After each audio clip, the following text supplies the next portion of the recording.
Valero lo mató un fanático, de hecho. No, uno trata de, en esta coyuntura tan difícil, tirar algún aporte, pero bueno, nada, la verdad que es para debate, pero también para hacer, ¿no? Estamos en un escenario muy complicado. Estamos en un escenario difícil, pero hoy te voy a correr de la economía porque siempre te digo que para mí sos un tremendo político más allá de economista, y me preocupa mucho cómo la política entiende esta clase de situaciones. Roberto, estoy preocupado por las actitudes de algunos políticos de la oposición e incluso nuestros, para con la convivencia con cierto sector empresarial, empezando por Techín, pero no es el único. Mirá, yo creo que, rápidamente un raconto económico. Yo creo que el programa económico con el que el gobierno de Alberto arrancó, que era, atender a los más vulnerables en lo inmediato, que era imprescindible, y por el otro, crear un escenario de equilibrio del sector externo, de equilibrio fiscal, con una reestructuración de deuda amigable, que permitiera al país volver a crecer. Es esto que el ministro Guzmán expuso muy detalladamente en el Congreso cuando fue a plantear la necesidad de reestructurar la deuda. Yo creo que eso se fumó con la llegada del virus. No es responsabilidad de Alberto, menos aún de Guzmán, pero hoy hay otro escenario, y ese escenario tiene que tener como objetivo, y dicho por el presidente, preservar la salud de los argentinos y argentinas, y para eso, yo creo que a lo largo de la estación fría que estamos empezando, hay que mantener el menor movimiento posible y el mayor aislamiento posible. Ahora, eso es un costo, eso implica planificación económica. Ya no se puede estar hablando acá de variables macro, acá implica el Estado en el centro de la escena asignando recursos. E indudablemente, cuando eso ocurre, se va a un escenario de tensión con el poder económico. No hay forma de que eso no pase. Si vos querés tener, durante un tiempo prolongado, a buena parte de los argentinos en sus hogares, justamente para impedir la propagación del virus, para impedir un colapso del sistema sanitario, primero que nada tenés que abastecerlos de alimentos y de energía. Y eso implica abastecerlos de alimentos y energía, que no podés asignar por precio ni por los ingresos que tienen los que viven en cada casa. Tenés que asignar por producción, tenés que establecer cupos de producción y obligar a las empresas a que produzcan en el marco de este escenario y durante un trimestre. Obvio que ese avance del Estado, las empresas, las grandes empresas, sobre todo formadores de precios, lo resisten.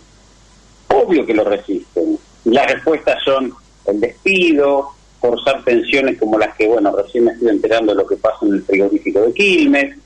Obvio que se generan.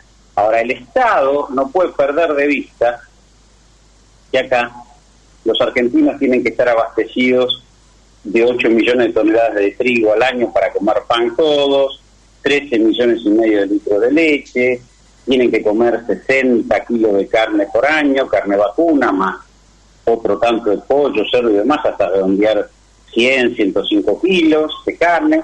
Tienen que consumir sus 43 millones de metros cúbicos de gas, 44 según el nivel de expansión por año.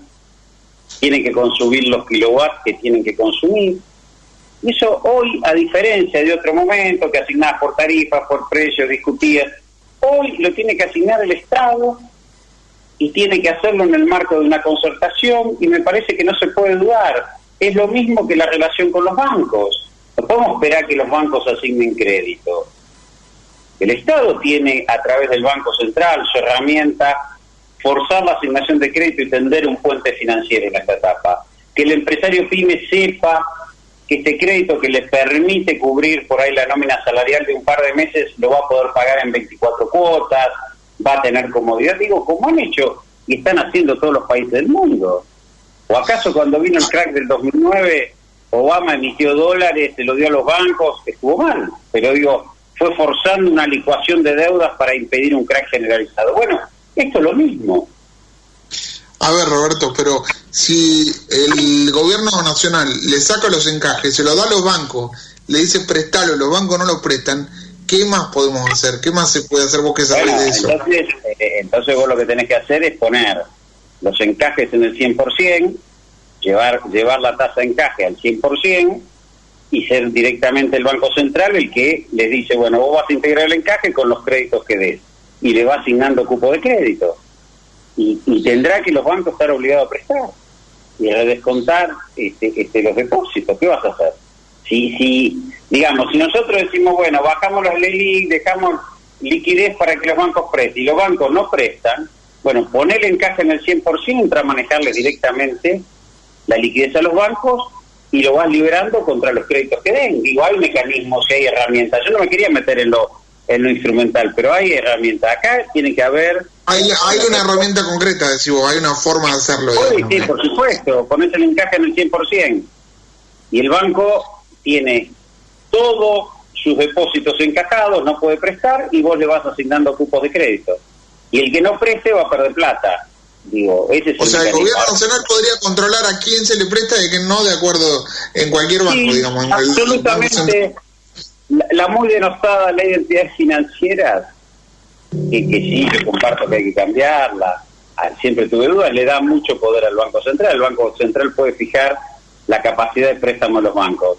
La pone en cero y le asigna recursos para que presten. Y el que no presta pierde plata. Digo, no es tan complejo el tema para resolver. Es cuestión de resolverlo. Lo tenés enfrente a Pablo Roca y al... Sentar en una mesa a los productores y distribuidores de alimentos y establecer un precio tope y cupos de producción. Tampoco es tan complejo. Digo, una ventaja de la concentración económica, como pasan los productores de alimentos y distribuidores, como pasan los bancos, que son pocos. Y los podés ordenar. Tenés el peso del Estado y tenés un respaldo enorme. Alberto hoy goza de un consenso muy grande de la población y además está legitimado la regulación estatal sobre el mercado, porque está en juego el abastecimiento de bienes esenciales del pueblo o su salud. Y esta es la tensión que no se puede aceptar.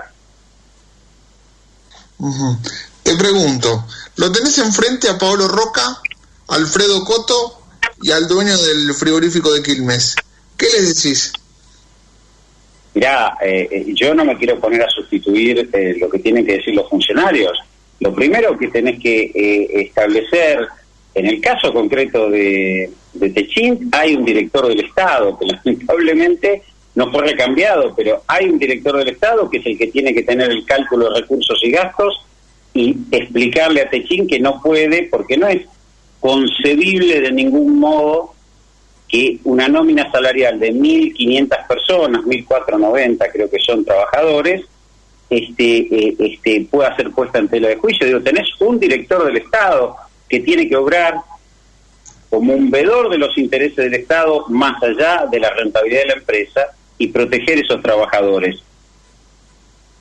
En el caso de Alfredo Coto, en el caso concreto de La Matanza fue un problema de bromatología. Ahora todos sabemos quién es Alfredo Coto en la Argentina. Todos lo sabemos, ¿no?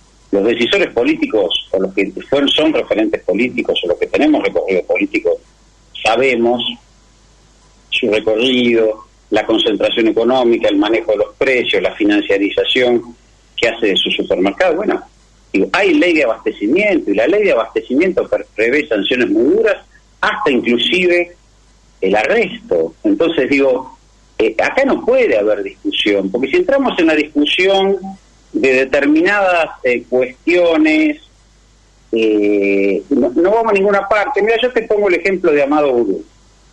Cuando estábamos en la crisis del 2008-2009, Amado Boudou fue a la presidenta y le llevó la expropiación de los FJP a fines del 2008. Con los fondos de pensión, vos pudiste poner la asignación universal por hijo, financiar obra pública en todo el país, pudiste poner el procrear, digo, un montón de cuestiones que enorgullecieron esa experiencia de gobierno, se hicieron con la expropiación de los fondos de pensión. Y Amado Boudou no pensó, los bancos, las cámaras empresarias, las FJP, ¿qué pueden decir? Fue en el medio de una crisis internacional como el 2008 y le llevó ese proyecto a la presidenta.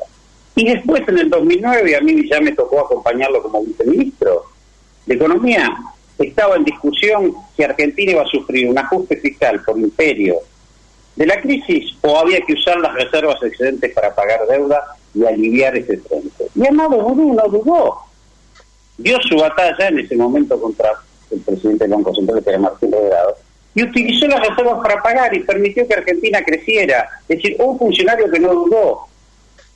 ¿Entendés? Ni para apropiar los fondos de pensión, para sacar a la economía y conseguir los recursos fiscales que se necesitaban a fines del 2008, ni para usar los fondos atesorados en el Banco Central para bajar el endeudamiento del país. No dudó, no pensó que, está bien, vos me vas a decir, sí, ahora está con prisión domiciliaria, es cierto, y esa es la represión que él sufre, pero no dudó. No sé, yo integré un gobierno de funcionarios que no dudábamos. ¿Y qué harías hoy si te tocara a vos decidir?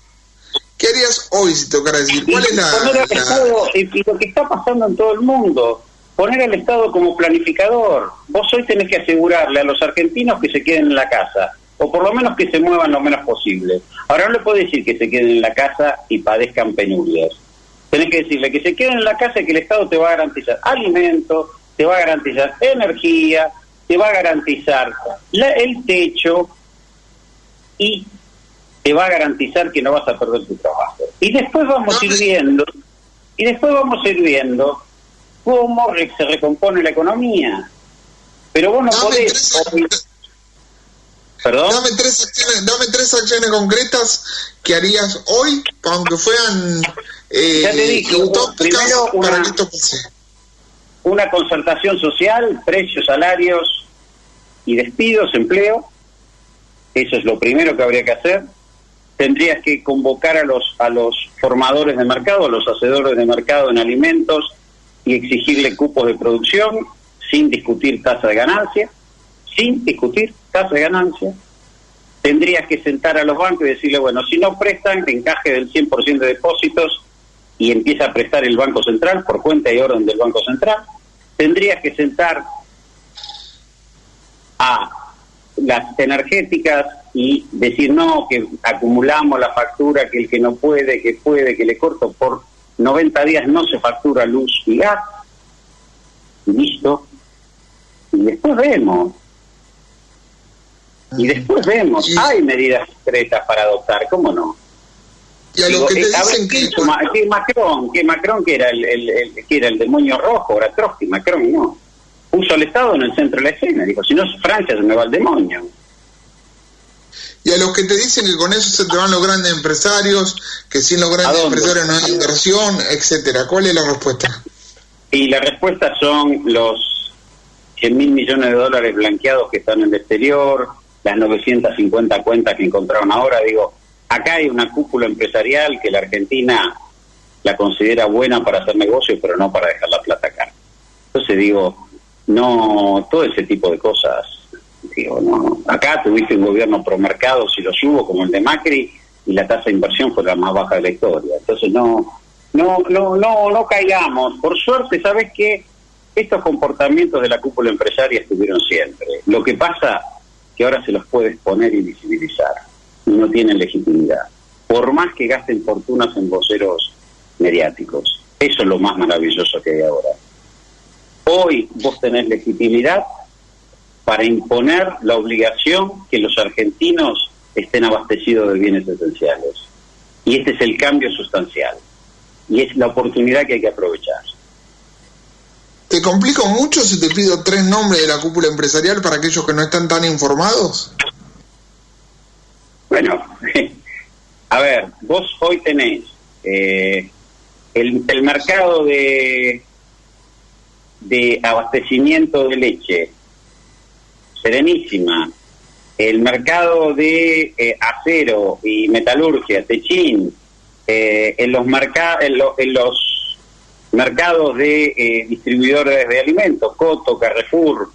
¿Cuántos más tenés? No tenés mucho más.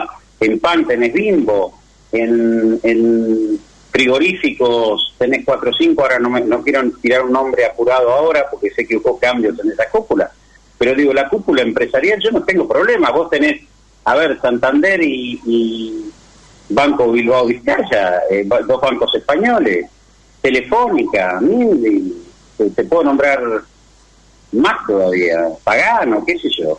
Digo, son los dueños del país.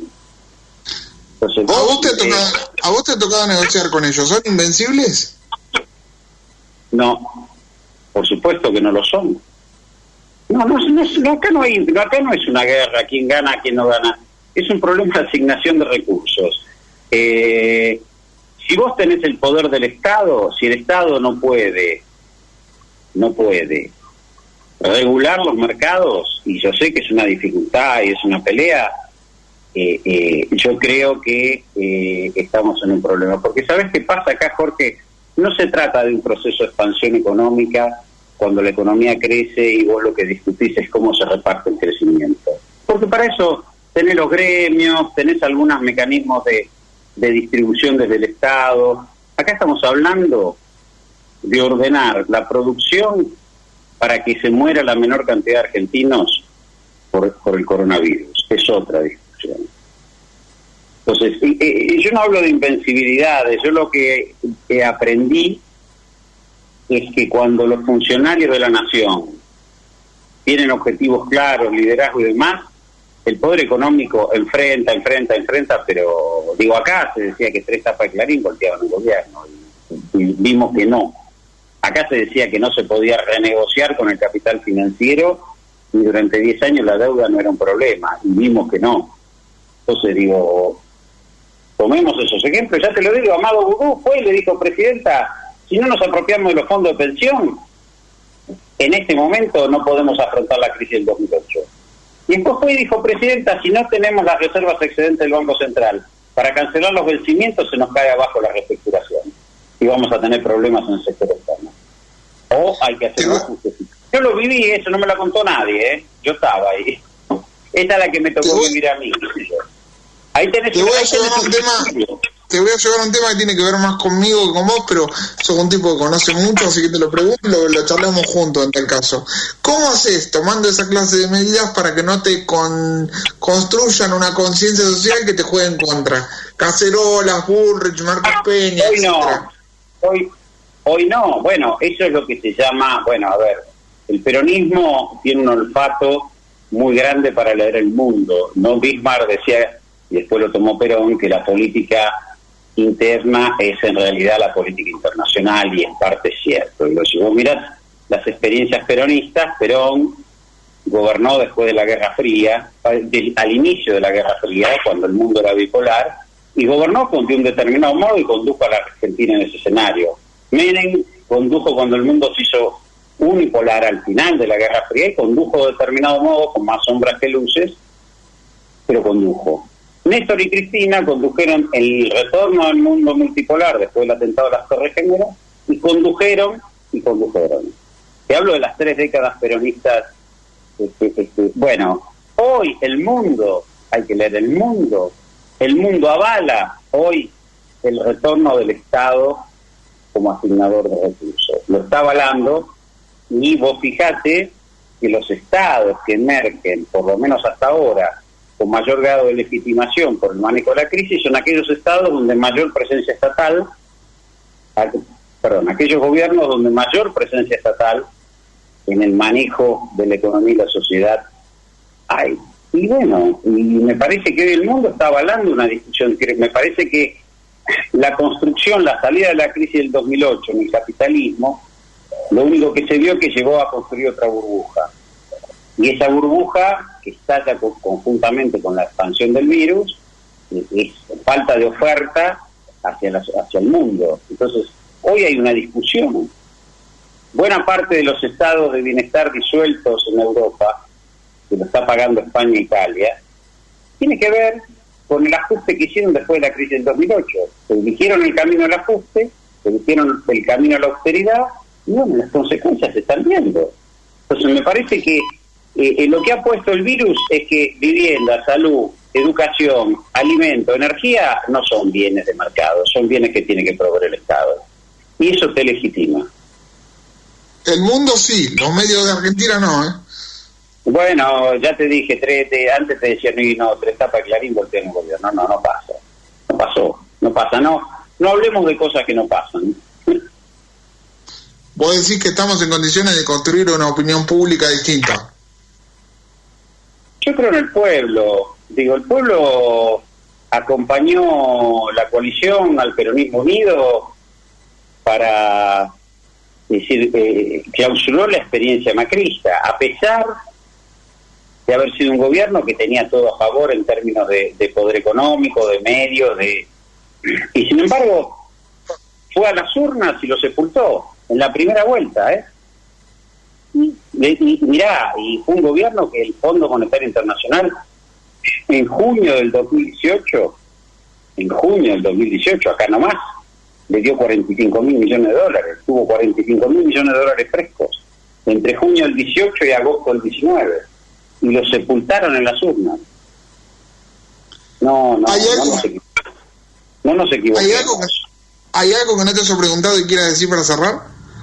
No, me pareció un muy buen... Coronavirus, lo que tenemos que saber para prevenir. ¿Qué cuidados debemos tomar? Lavarnos las manos con jabón regularmente. Estornudar en el pliegue del codo. No llevarnos las manos a los ojos y a la nariz. Ventilar todos los ambientes. Desinfectar los objetos que se usan con frecuencia. Hablemos de los síntomas. Si tenés fiebre con tos o con dolor de garganta o con dificultad para respirar y estuviste en algún país con circulación del virus o en contacto con algún caso confirmado, no te automediques y consulta inmediatamente al sistema de salud. Para más información, entra en www.argentina.gov.ar o llama al 0800-222-1002. Argentina Unida. Ministerio de Salud. Argentina Presidencia.